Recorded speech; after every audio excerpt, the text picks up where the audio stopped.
going to work. Hey, we are live, folks. We are live. And this month, there's only 3 of us. We're missing someone because he is, I don't know, well, we were just discussing whether he will be under an umbrella, being blown away, but he is in less than sunny Dumfries. So we say hello to Dan in less than sunny Dumfries and hope he is having an amazing time. But meanwhile, it is left for us 3 to roll the show out. Welcome, guys. Lovely to have you as ever. Good to be here. So some of us have just returned from exotic climates that are not rain and the like. Clearly, that's not England or Ireland for that matter. Shall we just say? So I don't know. Tonight, we were kind of like scheduled to talk about, and we still will talk about, father figures and future men. I mean, clearly I was having a very long conversation with Charlie Chat, aka ChatGPT at the time when I was having this conversation. But it's really interesting because over the last few days on LinkedIn, there's been a couple of things that have come up where conversations have been about, there was somebody talking about her last conversation with her father and the role model. And that kind of really got me into this place over the role model that my dad was to me. I was having a conversation with somebody else to do with our active bystander training. And they were sort of like, oh, no, can't do this. No, that's not me. And I'm just like, well, why isn't it you?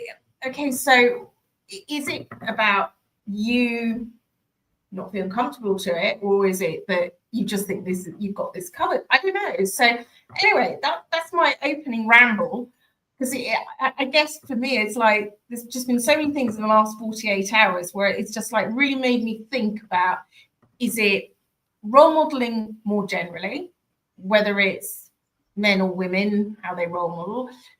Is it about masculinity? And I don't know. So I'm going to throw it to you guys. Mark, Matt, there we go. Over to you. Well, I guess starting from my side, I think role modeling is hugely important.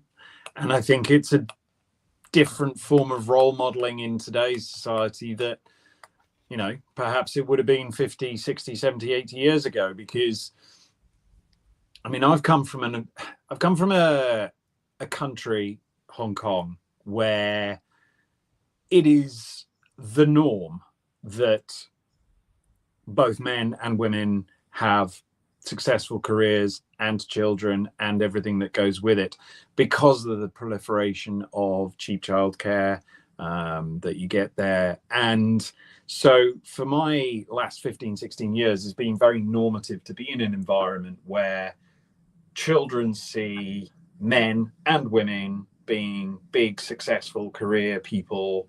And then I've transitioned back to the UK where, in all honesty, it's still not at that point. We're still in I feel a society which still recognizes more that the man is the breadwinner or what have you. And clearly the narrative has changed a huge amount already. But I think say in comparison with a country like Hong Kong, which for the reasons I mentioned is different, it's still got a long way to go. Now, personally, me coming into this country again, I'm in a very different situation, because I did have the big corporate career, but I completely burnt out, and I am no longer the big breadwinner. So the 2 children in my house see mum going off to London every day, doing the commute, doing the big high-powered career, and see dad doing the school runs, the sporting runs, the social engagement runs. Dad taxi is my other job, basically. Doesn't pay very well in certain ways, fantastically in others. but it you know, I still don't think that is the norm. You know, it's still very much the other way round typically.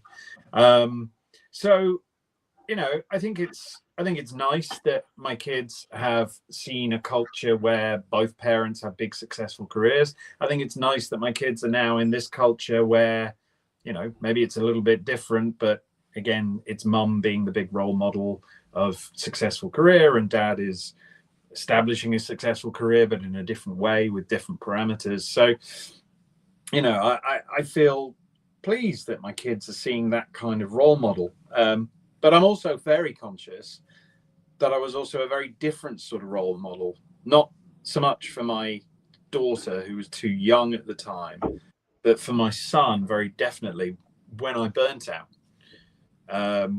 Because that was then me being unwell, me being vulnerable.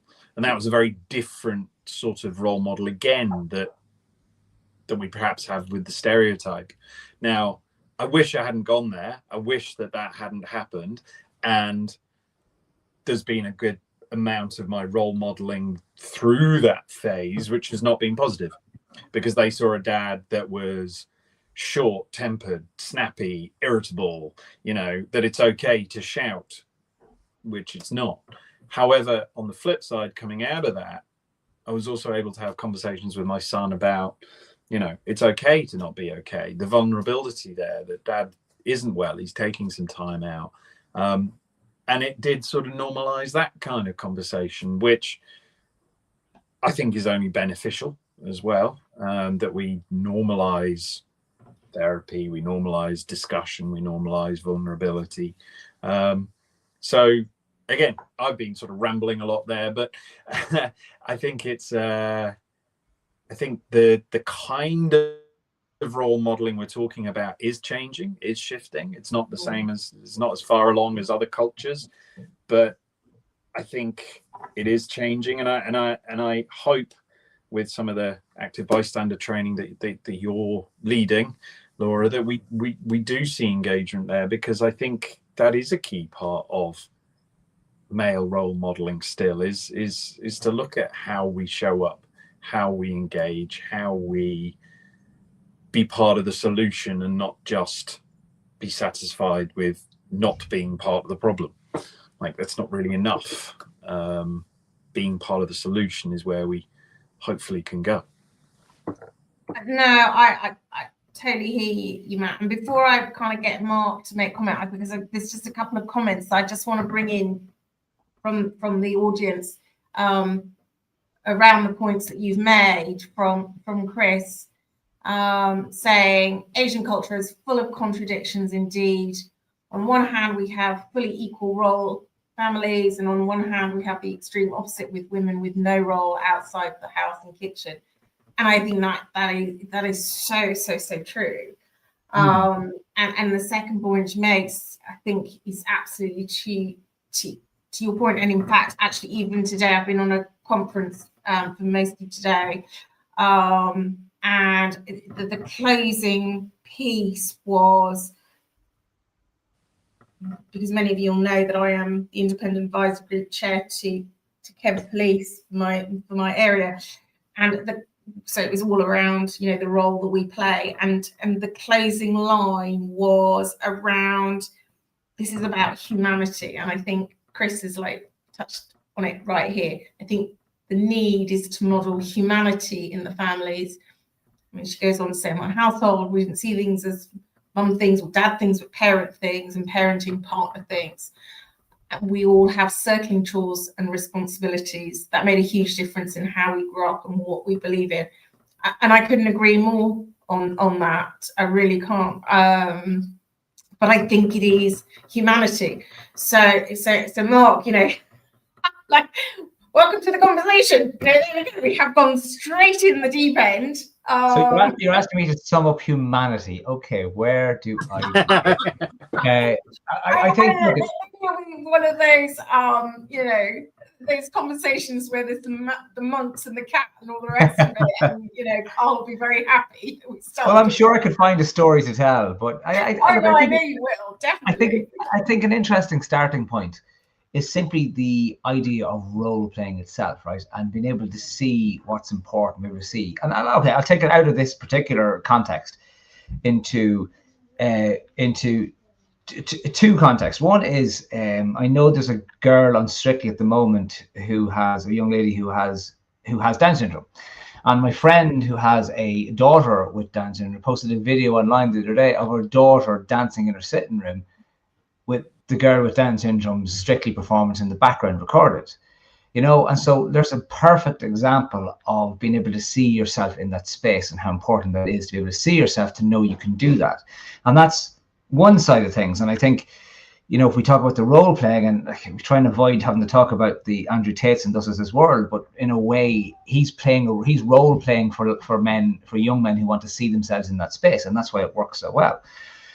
But then another one from a role-playing example is, you probably recall, maybe it was a year ago, I can't remember the exact timeline, when the Disney were redoing The Little Mermaid and they changed her skin color. And there was a huge amount of objections by white people in particular. Why do you have to mess with this? Like, she's white. It's a cartoon character. She wasn't anything. Like, she's a creation. She's an invention. She's not real. But it was very interesting how the threat of that role became so significant to people, you know, which I think is an idea of where role playing is very difficult, because there is a lot of threat in that role playing. And then to your point, Matt, where you lovely talked about the strength and vulnerability, there is threat in being a man and not playing the male role. There's a threat in that for us. Like, who am I if I don't do that?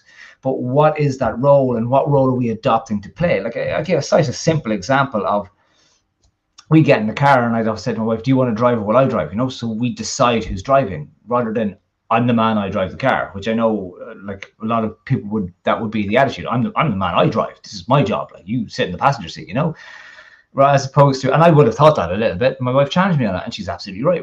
Why do I have a right to drive over she having a right to drive? Let's see who wants to drive, you know, and then we can take that on board. But in that is slightly letting go of the role, and Chris had a lovely comment there about, you know, taking the different roles and trying to blend them in that way. I think that's the really important point in it. How do we take those different roles? Because we are capable. Okay, maybe, and I don't know about you, Matt, maybe we're not fully capable of taking all the roles in the family home. There's parts where I am not as good as my wife at doing, absolutely, and I know that. And I will try and do some things, and I might fail miserably, and my kids might go, do you know what, Dad, can we just have Mom for this, because you're just terrible, it just doesn't work, right? And that's fair. I completely hold that up. I accept that, right? But then for me not to try, or for me to just say that's not my role and dismiss that, then that's completely wrong, and that's wrong of me. And what am I modeling when I do that? What am I saying that that's not my role? And then I'm giving the impression to my daughters, if they find themselves in a situation, well, that's the mother role, that's my role, I have to assume that role in this position. So I think we need to challenge ourselves all the time for what that is, because how do we define in where humanity is? Like, how do we keep that defined so that we know how to play? We have to reimagine it as we're living it at the moment, I think, and that's how we play these roles in a better way. And I'm going to pick up on the point that you make around, you know, your daughter's saying, but Mum's much better at that than you are. So maybe that's the point.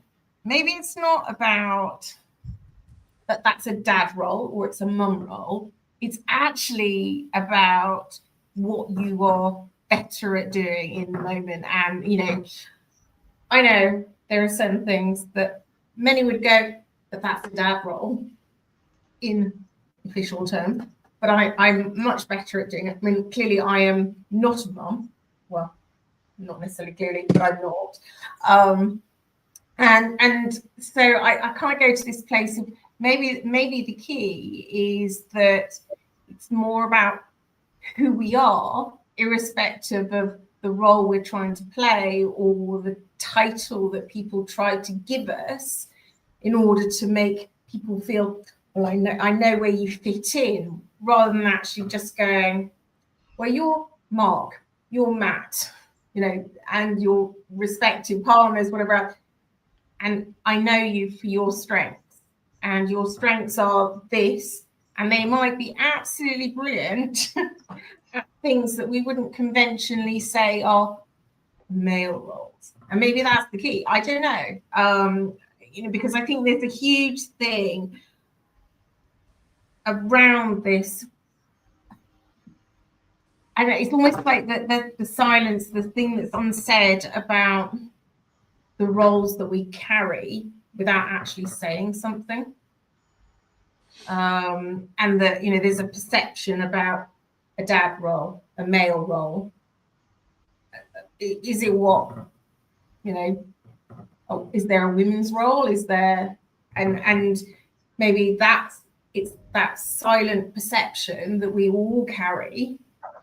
Yeah. I don't know. I'm not. I like to refer back to Germaine Greer at this point, who I think it was her that said that there's only two things in this world that men are better at women at, and those are designing dresses and cooking, and that's it.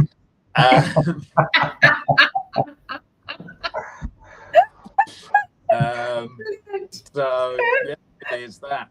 I think back to this point about humanity. I think the most important thing really for role modeling is communication, and discussion on these points. It's interesting you said about, Mark, your wife calling you out on that's not something that I do or typically do. But equally, I've recently been calling out my wife the opposite way, in terms of she likes things just so. She likes things to be done a certain way. And so I've actually been actively calling her out and going, but unless you embrace the fact that it might not be done your way and accept that it's getting done, but maybe in a different way, then the kids will see that that is mum's role, because you always do that. Be that the packing for the holiday, which it might have strayed into more argumentative stuff than just discussion and communication. You're just trying to be polite there, Matt. Trying to be a little bit polite. But things around cooking, you know, and things like this, that, you know, that maybe there's a way that it's nice to be done, and maybe I'm a little bit more messy when I cook, but as long as I clean up afterwards, that's okay. So it does need to be that two-way communication. I love that. I mean, you see, I mean, I'm smiling because, like, frankly, for me, there is no one I can share this with. It's like, you know, I you know, it is what it is. So, you know, I in some ways I probably get it easy because I can tell myself what I want. But I, you know, all joking aside, I think there is that, and you know, and I think a lot of people, and I think women are very good at it. It's like that they're going to this place where I've got all this stuff to do. I've organised all in my head, but they fail to recognise that there are people along the line, but they're so consumed in, you know, getting the job done and making sure everybody's okay, because that's, you know, that is a maternal instinct. But actually, I think they lose people along the way as well in the desire to. It's not necessarily to exclude or to necessarily belittle the effort of others. It's just, you know, that whole thing of I've got to look after everybody. And so I think this is where actually women play a role in recognizing that it doesn't matter how it comes to the table, we all play a role to come to the other side. So this is where I think women play a role to facilitate a different conversation, which is why, I'm adamant that no conversation can happen, women in one room and men in another room, because nothing's ever going to change. I don't know, Mark, where's your head with this? Like you made an interesting comments about the fact that you approached people to do the bystander training, and they rejected you out of hand. I'm not doing that. And I suppose the question then is, what's the resistance? Why the resistance? If you know it is something that has value, if you know it's something that needs to be, if from their perspective, if they acknowledge that it has value, if they acknowledge that it's a challenge that we face, then why do they abdicate from taking the responsibility for facing that challenge when offered the opportunity? You know, okay, maybe it's a time thing, you know, maybe have reasons, right? But how then do they role model? And it got me thinking about, like, you know, so where are our role models?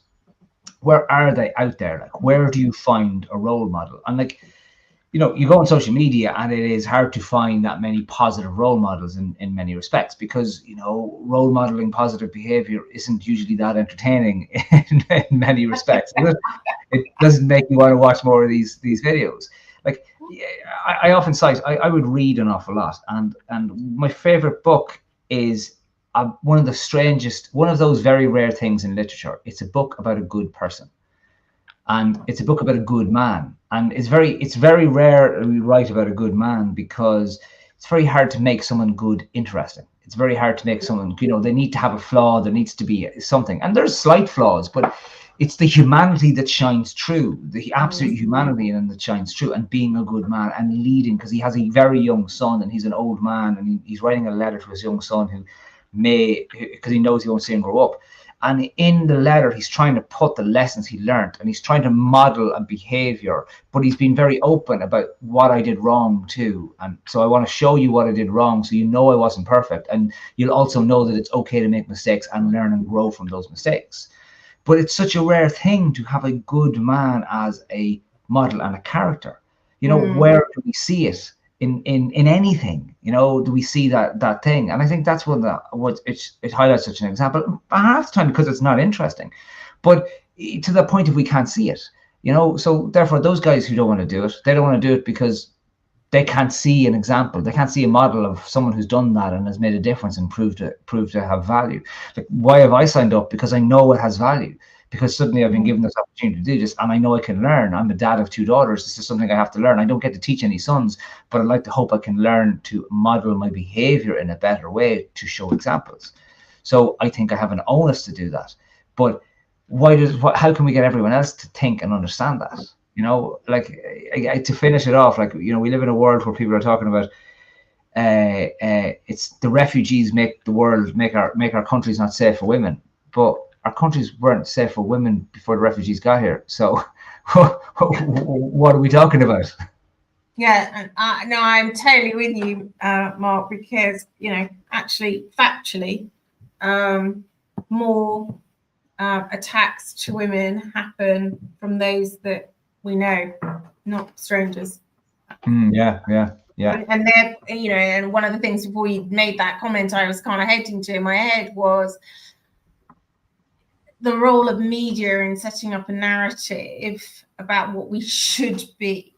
And, you know, and it's interesting that you make the comment about a good man, and, you know, what defines a good man. And I think the media, unfortunately, has so warped what makes a good man, and a good man's going to, I don't know, tell you all these things that, you know, they probably almost 2 extremes. One, that, you know, they've achieved so much, or that their life has been so full of challenge that, you know, and what they've overcome. You know, the vast majority of people that sit in the middle part are going, well, I didn't sit into either narrative, so where do I fit in? Does that make me less valuable?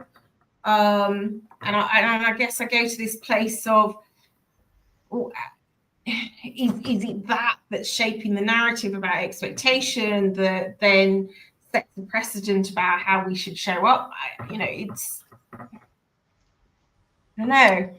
It's a very interesting one. I mean, I used to. I mean, Mark makes a very good point. I used to watch when I was younger. There used to be family watching of EastEnders, and I'm talking back in the 90s when I was growing up. And I grew tired of that because I didn't see a conversation on there that wasn't an argument. You know, there was no actual sort of rational discussion ever.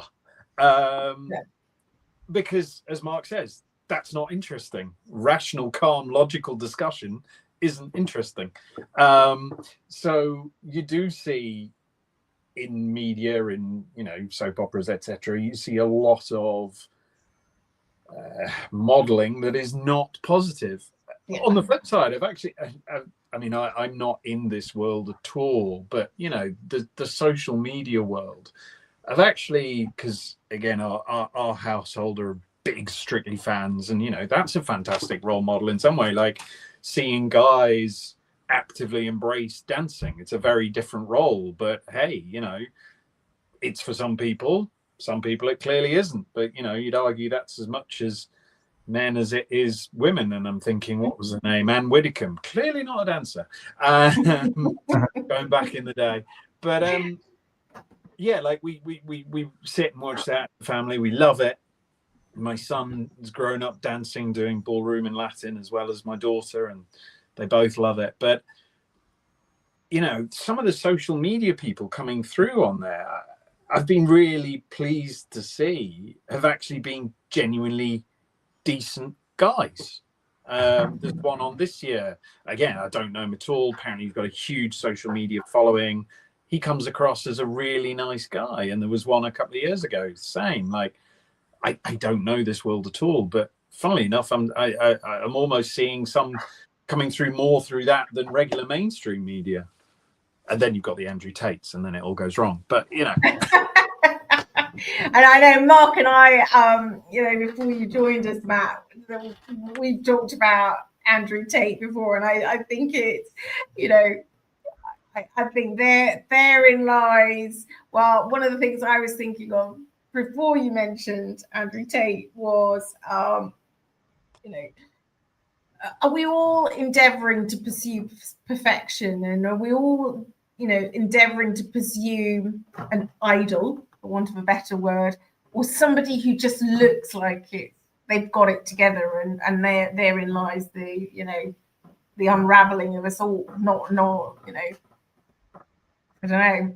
What do you think, Mark? I think we have to begin by admitting we're not comfortable in this space. I think that's our starting point. Because I think to pretend we are is to adopt a role as a man who knows everything immediately and suddenly cut off the potential to learn and to grow in the space. And I think that's a massive part of it. I think too, if we look at Matt, to your point there about, we are much more heavily involved in childcare and family rearing than our fathers and than any generation of men ever in the history of this part of the world had ever been.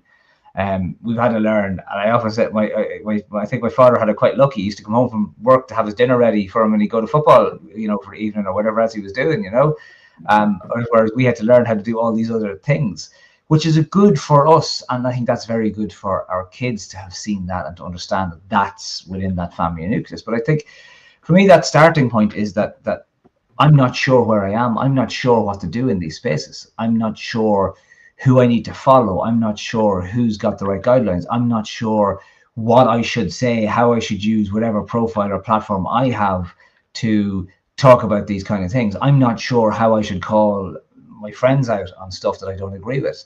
I think there's a lot in that, because I don't know how sure we can get, but I think we have to get brave.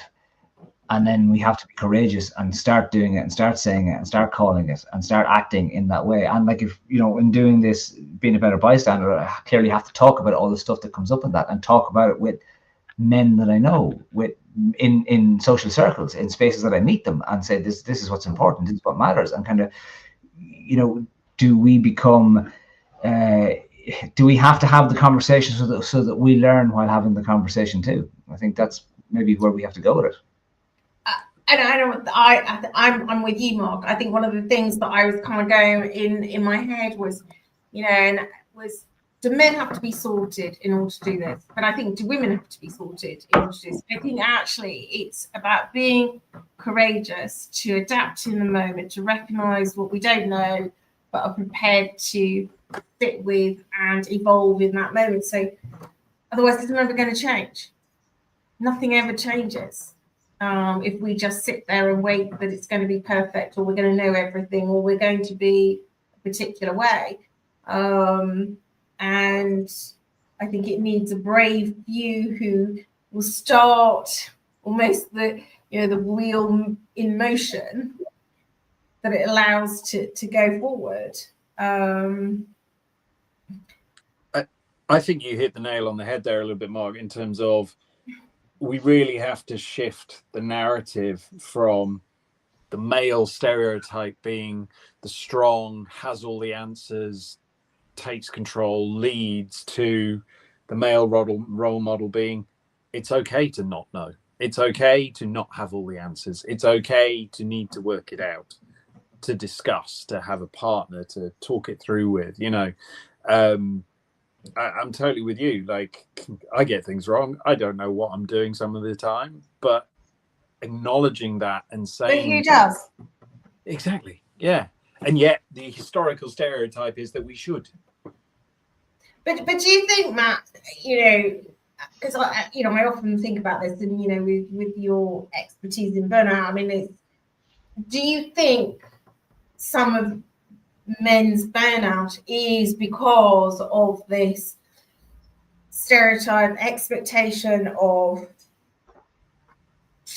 what it should look like, where in actual fact it should be about partnership, it should be about finding a balance between two people in a relationship or within a circle of people, as opposed to going, this is what it looks like? I don't know. I mean, I guess this is the question.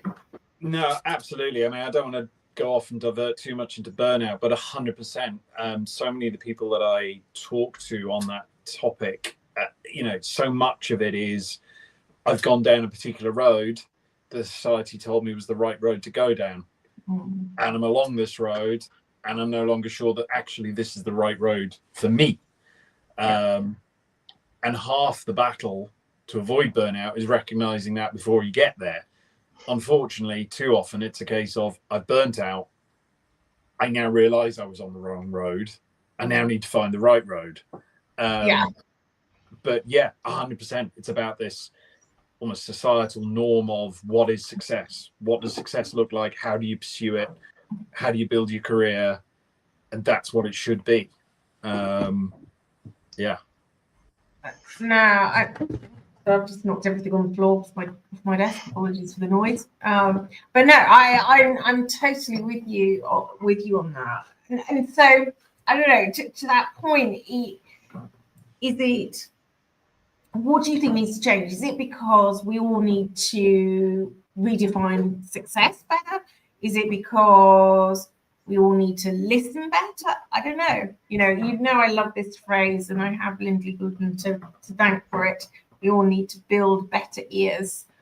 And I think I love that phrase. But I can't take credit for it. But I think it's true. But I guess I'm going to throw it to you guys as to what you think, Mark. I'm starting with a new client tomorrow morning, and one of the things she said to me when we were talking about getting into the coaching space, she said, in your experience, have you worked with enough women who are in senior leadership positions to understand the challenges we face that aren't faced by a man in that position? And that was a great question. I was like, okay, yes, I have actually, and I've learned. So it taught me an awful lot in that space. But for her to be conscious that if she was going to work with a coach, she wanted to make sure that the coach had seen or experienced that, and wasn't just going to have my own approach it from a male perspective, because it's a different challenge that we face. And I think maybe it's not just build better ears, maybe we need to build better eyes, because we're not observant enough. We're not really seeing the picture from everyone else's perspective, because it can be hard to hear sometimes, because to hear it is to have to challenge ourselves in ways that we don't want to be challenged. But if we can't see it even, then it's very hard to also hear it. So I think we have to see, and we have to try and look from other people's perspective to know, okay, that's what's actually there. That's what's going on there. That's what we can see. And I think that's a good starting point. Can you see it from my perspective? Because when we can meet and see it from other people's perspective, then everything becomes much clearer, and then we can see where the real problems lie. Communication becomes so much easier and so much better, because then we stood in their shoes. I totally agree. I think communicate. I mean, I remember dearly that my dad wrote before he died that communication is everything. You know, without communication, we are nowhere. But I'm going to take what you were sharing, Mark, one stage further, because you said, she said, can you see it from my perspective? And I'm not even sure, for me personally, it's about can you? It's a case of, are you willing to try? Because I think so many times people say, I can see your perspective. And yet until you've, you know, that classic phrase, until you've stood in my shoes, tried to walk in my footsteps, then you really have no understanding. But never, you know, no one could ever understand the journey I've been on, because no one has been on the journey I have on. But if somebody's prepared to step into that space and meet me where I am at, rather than try and make me to be where they want me to be, actually that just willingness to meet me in that space actually can really change the dialogue. And I think that is critical, because I think so many people are just too busy to get onto the next thing, that willingness disappears, and therefore we make assumptions because we're rushing. And I don't think that's just men. I think that's women do that as well. It almost comes full circle back to, you know, where we started this conversation around humanity, and the, you know, is it less about men and women, men role models, women role models, but just seeing the human beneath all of this? Yeah, I think the word that's coming out for me, the word that, yeah, I'm going to take forward and try and use a little bit more in my modeling is just curiosity. That's such a brilliant word. It's like, and this came up today in this conference, and I said, because there was lots of conversations about, well, we need more money. And I said, you know, but the moment we start saying we need more money, we stop being curious, because we stop finding ways of possibility for the same thing to happen when the obstacle is the way, i.e. there's no money. And curiosity for me allows us to inquire, allows us to understand, allows us to see what may not be immediately obvious, because we're asking ourselves, what else could be going on here? What is beyond and beneath the surface that we're too busy to understand or couldn't comprehend because we haven't had the experiences that individual's had? And I don't see that as a, you know, something that men have, women have. I just see it as something that human beings have. I don't know. So I'm really conscious of time, and you have evenings to go to, but I know, hey, it's 40 minutes has disappeared before you knew it, didn't it? So I don't know, just to close, guys, and Chris has like written lots and lots of stuff, and I haven't been able to bring her into the conversation enough, but I did, you know, bring some of the stuff, and I will come back to her points in the comments afterwards. But I guess just to close, you know, kind of what would you close on, Mark, in terms of, you know, your thoughts, sharing with the group, that those who are listening in? I suppose, you know, to this question, I was trying to see, so where was my role models growing up, you know? And I think, you know, so I always look to the male role models. Where are my male role models? But then where were my female role models of modeling what they could be too, that I could look up and admire? And did I have the ability to look at that and admire that and say, Jesus, well done you, that's really brilliant, you know, and respect for you stepping into that space and doing that thing and stepping out of whatever role was originally assigned. And I think that's a part of it too. We actually need to champion the role models on both sides and look up to the role models on both sides, so that we acknowledge, and that's the curiosity piece too, that's a lovely put by Matt, but that we acknowledge and celebrate both sides. Because if we just look for our male role models, we're still just looking in the one direction. We're still not going to see the other side of things, and we need to see both and see, well, who can we champion there? And because once we find those champions or become those champions, then we're definitely on the right track. No, I agree. I totally agree. You did just blip slightly with the internet connection there. I don't know whether that was me or whether that was you, but I think we got what you were saying around champions. Matt, final thoughts from you? Yeah, I think it's the curiosity. I like Mark's point about looking for role models on both sides, and that's another wonderful development I feel over the last 10, 15 years is in like the worlds of sport. Like me growing up, I had posters of Brian Robson, Roy Keane, I'm a Man U fan, maybe the odd England player, a bit more broadly. My son's got like Ella Toone on the wall, got Alyssa Russo on the wall, because actually they win things. Yeah. So, you know, I think it's great that we're seeing role models come through in what would be typically defined as masculine areas. The England women's rugby team as well, you know. I couldn't have named a single England women's rugby player when I was growing up, but my son can trot out half the team. And that's not because, oh, it's a tokenistic gesture of we should be interested. It's that they're playing bloody great sport and they're winning things. So the admiration is for what they're achieving as opposed to, you know, the sex that they are. Yeah, 100%. If, you know, Ella Toone smashes one in from 30 yards, it doesn't matter what gender she is. That's a bloody great goal. And I'm going to try and recreate that on the playground, you know? And that's a really interesting point, Matt, right? And a lot of this challenge we have is this comparison thing, you know, we're comparing, well, a man would do it this way, right?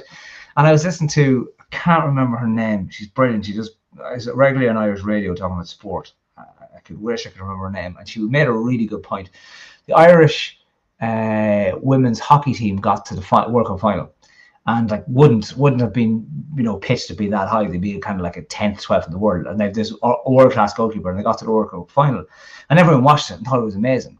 And it's like, oh my God, this was so good. And she said that one of the reasons why people did that is because they didn't have a comparison. They didn't watch hockey. The Irish men's hockey team weren't at that level. And so no one was watching them in this way. And we love a bandwagon here. So any success at all, we are on that bandwagon. And like, so everyone watched it and went, this is absolutely amazing. This is brilliant. This is great to see, because we didn't have to do the comparison piece, where unfortunately a lot of football falls into that comparison piece. But it's a nice comparison that the women's team actually win something in England as opposed to the men's team never quite get there.